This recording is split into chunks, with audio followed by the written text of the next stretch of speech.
Then was that a boom? I didn't get the. So up first in our political section, we have Charlie Kirk with his false accusations. Now, Charlie Kirk has said a number of things in the past few days that have made it onto the show. Sorry, y'all. I did all this work.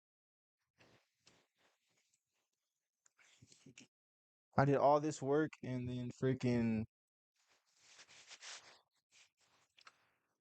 never mind. So let's see. So first, Charlie Kirk, he basically accused one of the Central Park Five members. If you guys don't know this story, Central Park Five, a group of 5 black men who were accused of essaying. I'm assuming it's a white girl. We can deep dive into it. We got time today. Um, what's it called?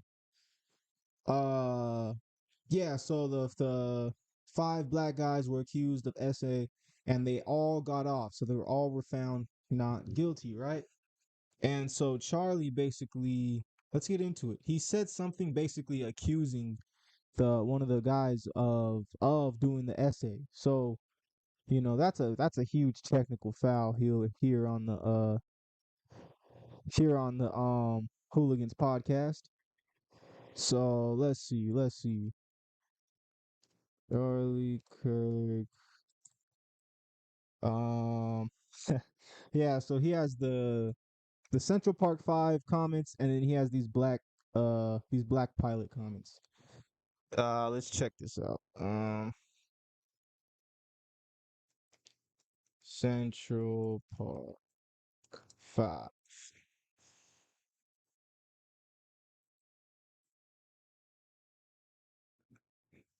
All right, hold on. Here we go. We got it right here. We're faced with a government conspiracy. Here's the tweet, and I believe this is deleted. It says New York City Councilman Yusuf Salem, who once took part in the gruesome gang R of a jogger in the Central Park, is now furious that an NYPD officer dared to pull him over for having illegally tinted windows. Salem wasn't even arrested or given a ticket, but after getting away with gang R, he apparently thinks he deserves to be completely above the law. Now, we've had Charlie Kirk on the show here before. This isn't the first time that he's made it on the show. Um, yeah, so I do not think that Charlie Kirk is very fond of the black community. And now this just 3 days ago is just more confirmation. Uh, yeah, so shouts to Charlemagne the little god. He was like, yo, this is like sue worthy. Like you can get sued for this because he's outright just lying on this man. Because I guess the main story is this. Was it Yusuf Salem? He was pulled over for having illegally tinted windows. Yusuf Salem, and I guess Charlie Kirk was mad that he didn't. I don't. Charlie's roll the back one for me too. Can you roll your back window, please? Hey, hello, I'm Officer Kentucky from the 2-6 precinct. I'm Councilmember Salam. Council member? This district 9. Oh, okay. Have a good one. Yep. You're working, right? All right. Take care, sir. Oh wow. The cop knew what happened in 1989. That's what straight back to his car. All right, see that's hilarious right there, man. That's kind of funny, man. See, so most states have laws in place that protect members of office when they are in session, so it's not worth an officer's time to go through all the hassle to figure out if he can issue the citation. Charlie Kirk, a man once grieved that we're on more television commercials than white people, which I'm half white, so me as a guy who's half white, half black, I don't either way, bro. I think that whoever the companies want on TV should be on TV, bro. And if it's more black people, then it's more black people. If it's more white people, it's more white people. Well, I don't care. All right, so this was the thing that ignited Charlie's tweet, just so y'all can have some of this background information. And yeah, so what was let's see, Central Park. The only reason why I don't even really like this Central Park 5 story is because why they make these guys sound like they're like some type of like elite basketball team or something, bro. Like the Central Park 5, that sounds like a basketball team. You're starting 5. And the fact that it's like these guys accused of gang R-ing a person, it's just like you guys are trying to like uh sensationalize this story by comparing these 5 group of black possible, right? There was possibly a guilty verdict. So thank God it wasn't, but you're comparing these guys to a basketball team. At the end of the day, they're comparing this story to 5 players on the basketball team. So what? Your wish is my command. Let's talk about the Central Park Five. This is the case where the assault of a white woman in Manhattan Central Park in 1989 resulted in the false imprisonment of 5 black and Latino teenagers. Let's get into it. On the night of April 19, 1989, it was reported that 30 to 32 black teenagers entered Central Park. That night, they did nothing but cause havoc and ruckus. They were spotted stealing, fighting people, just causing a general disruption. At about 1:30 a.m., a female jogger was found in the Northwood section of Central Park. She was dragged about 300 feet off the path, she was beaten, had a skull fracture, and it was later found that she was sexually assaulted.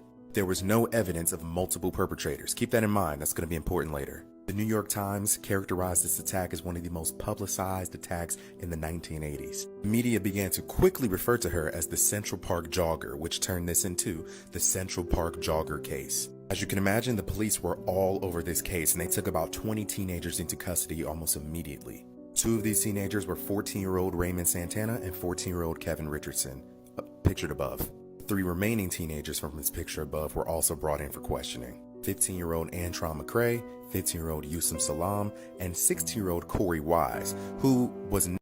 All right, y'all. This topic's not necessarily about this story, so I don't want to spend too much on it. But you get the gist, right? One of these members, I forget who it is, one of these guys is the city councilman, Yusuf. So this dude got accused back then, had to go through crap, and now he's getting accused now, having to go through crap. Come on, Charlie. Give him a break, man. This guy's had a tough life. And he's a city councilman. Charlie, why aren't you a city councilman, my friend? The Mr. Politician. Come on, Mr. I'm having too much fun beefing with college kids. Like, come on, Charlie, give us a break. All right. Well, we're gonna move on to his next his next comment, which actually kind of made me chuckle. You know what I'm saying? It's important not to take life too serious because there's really nothing you can do. There's really nothing you can do. So let's see. Charlie Kirk, black pilot comments.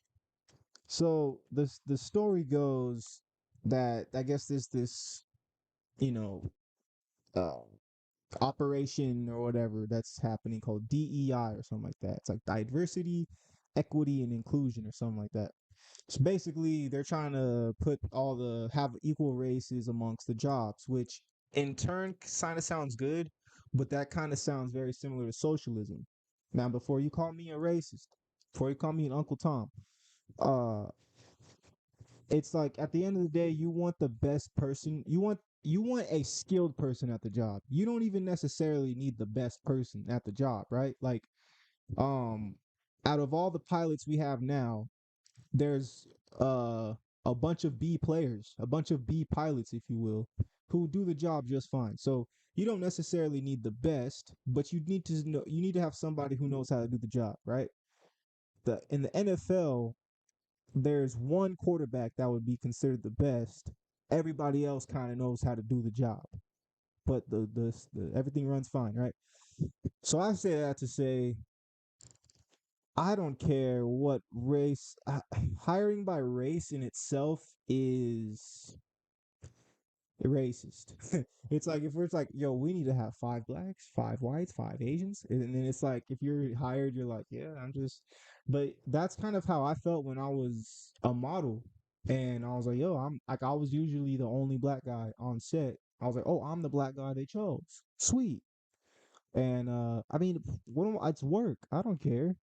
But yeah, so Charlie's comment was he said, just let me make sure we're running good right here. Charlie's comment, if I if I remember correctly, he said if I get on a plane and I see a black pilot, I would say, boy, I hope he's qualified. Here we go. And we'll watch it. We got the video right here, so we'll watch it. We'll hear his exact words. But here's the thing. At first, Charlie needs to work on his humor. He needs to work on his funny bone because he could have delivered this with the comedic tone, and I think he's not known for comedy. But if he would have done this is something that's kind of funny. You know what I'm saying? It's like if I get on the plane and the pilot's black, like, yo, is he just a fill-in for a write-off?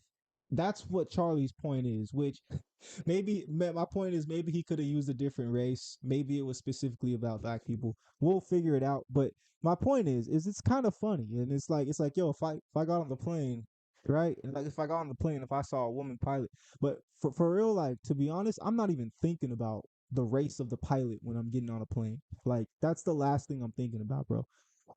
Maybe if I don't know why.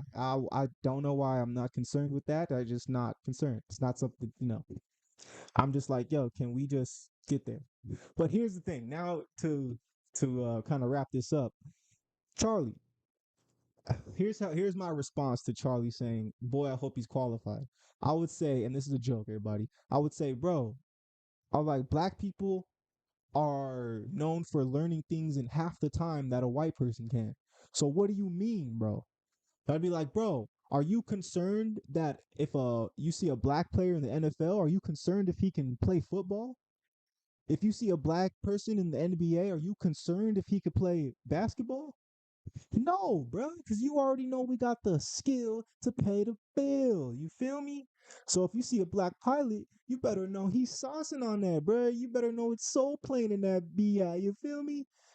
You better know Snoop Dogg and Kevin Hart are up in that mug, flying that thing smooth, bro. Over there whipping it, drifties on the freaking on the landing strip. You feel me?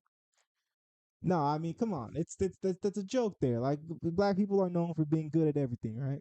So why wouldn't we be good at flying planes, bro? It just doesn't make any sense. Um, that's kind of like my little humorous take on it. Um, let's hear what he actually said. So let's see. I'm sorry, if I see a black pilot, I'm going to be like, boy, I hope he's qualified. Well, that's the you game wouldn't have theory done I was that. talking You about wouldn't earlier. have. You wouldn't have done that before. That's not an immediate. No, you wouldn't have done that before. That's not who I am. That's not what I believe. It is the reality. The part where he goes, "That's not who I am," is such a victim. He's just. How are you a victim? He's a victim of his own beliefs. You just said this. And I believe before this he called it a thought crime or something. But The left has But created. I'm sorry. let's get into it. If I see a black pilot, I'm going to be like, boy, I hope he's qualified. That's He said just that with a bold racism. face. If I see a black pilot, I'm going to be like, boy, I hope he's qualified. This is literally me looking at someone for. Understand? This is amongst. He didn't just outright say this in a random podcast. You know what I'm saying? Let's see. Hold on. I agree with Charlie Kirk. If I get on a plane and I see the pilot is black, I'm going to be wondering, too, if he's qualified or not. And he probably won't be because all this DEI stuff. You hire people based on merit, not the color of their skin. And wasn't it? Yeah, I mean, but you're assuming with this statement though, it's a blanket statement that assumes that this black pilot is a part of this DEI program.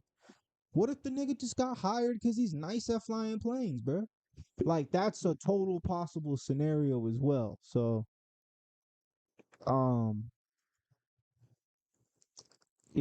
Charlie's Unfortunately, Charlie is not known for having a lot of loving comments about the black community. Uh, I quote, "Why should I, white guy, have to pay for black man?" Uh, after, I don't know, 400 years of slavery of the white guy enslaving the black man. Maybe we could start there. Um, but yeah, that's kind of why this makes it look bad. This made it onto H3H3, and they had fun with it, man. Shouts to Ethan Klein. But yeah, that's Charlie Kirk, guys. America's next top Christian over here. His beloved comments. All right, we need to get